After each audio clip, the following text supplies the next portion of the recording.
ఇక్కడ కానీ ఇక్కడ అనుకుంటున్నారు చంద్రబాబు గారు ఒక మాయా మాంత్రికుడైతే పవన్ కళ్యాణ్ గారు మడత పెట్టి కొట్టే రకం. ఇక్కడ అందరూ అది గమనించాలి. కానీ ఒక్కసారి గుర్తు పెట్టుకోండి, ఇప్పుడు చంద్రబాబు గారు సీఎం గా ఉండాలని 10 ఏళ్లుగా ఉండాలని పవన్ కళ్యాణ్ గారు అన్నారు. అంటే ఇక్కడ లోపల ఆంతర్యం ఎవరికైనా తెలుసుకున్నారా? ఇంతవరకు బయటికి రాలేదు. అంటే అప్పుడు ఏమని లోకేష్ గారు సీఎం కాకూడదు అని అర్థం.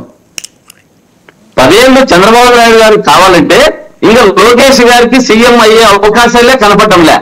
ఇక్కడ చంద్రబాబు నాయుడు గారికి ఉన్న ఆలోచన విధానము, వారి జీవిత ఆశయము నెరవేర్చేటట్టు కనపడటం లేదు. ఇక్కడ ఎంతసేపు ఉన్నా చంద్రబాబు గారి సీఎం ఉండాలి.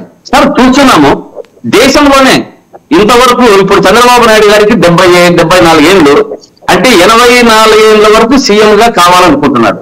ఇంతవరకు దేశ చరిత్రలోనే అంత వయసులో ఉన్నటువంటి ఎక్కువ ఓల్డేజ్ సీఎం గా ఈయన ఏమన్నా గిన్నీస్ బుక్ లో ఎక్కించాలని పవన్ కళ్యాణ్ గారి ఉద్దేశం ఏమో నాకు అర్థం కావడం లేదు. ఆ పద్ధతిలో పోతున్నారు అని అనుకుంటున్నా.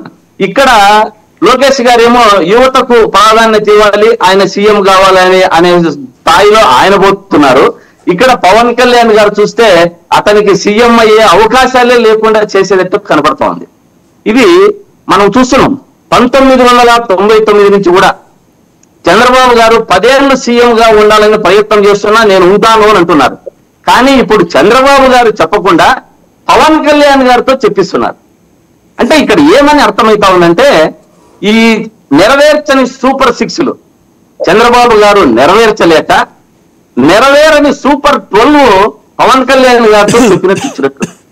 అంటే ఇది పవన్ కళ్యాణ్ గారు ఎలా చంద్రబాబు గారు చెప్పిన సూపర్ 6లు ఎలా నెరవేరలేదో, పవన్ కళ్యాణ్ గారు చెప్పిన సూపర్ 12 కూడా అలాగే నెరవేరదు అని ప్రజలంతా అభిప్రాయం. అంటే ఇటువంటి పరిస్థితుల్లో మనం అదే వచ్చిన హామీలను ఏమిస్తున్నాం, మనం ఏమి చేయలేకపోతున్నాం. దాని ముందు వదిలిపెట్టి ఆయన ఏదో 10 ఏళ్ళు 20 ఏళ్ళు ఉండాలని అనుకుంటారు. మీరు చేసుకుంటా పోండి, అది ప్రజల నిర్ణయం, ఈవీఎం నిర్ణయం కాదు. వీళ్ళు పోయినసారి ఏం చేశారంటే ఈవీఎం యొక్క నిర్ణయాన్ని దృష్టిలో పెట్టుకొని ప్రజల నిర్ణయం కాకుండా ఈవీఎంలు ఇచ్చినట్లు ఇప్పుడు ఈవీఎంలు నమ్ముకొనే చెప్పినట్టుంది వీళ్ళు. మనం కూడా అదే 2019లో 2019 కదా సార్, మన జరిగిన మ్యాజిక్కే కదా ఉంది.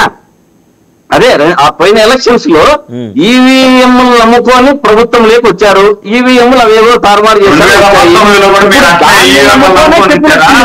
ప్రజలను నమ్ముకొని చెప్పారా లేదు? ప్రజలను నమ్మినట్టు ప్రజలను నమ్ముకోండి.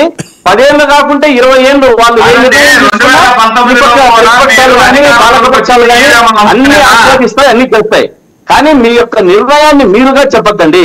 కానీ పవన్ కళ్యాణ్ గారి మాటలకు అర్థాలు వేరు. నాకు తెలిసి ఆయన వచ్చే జమ్లీ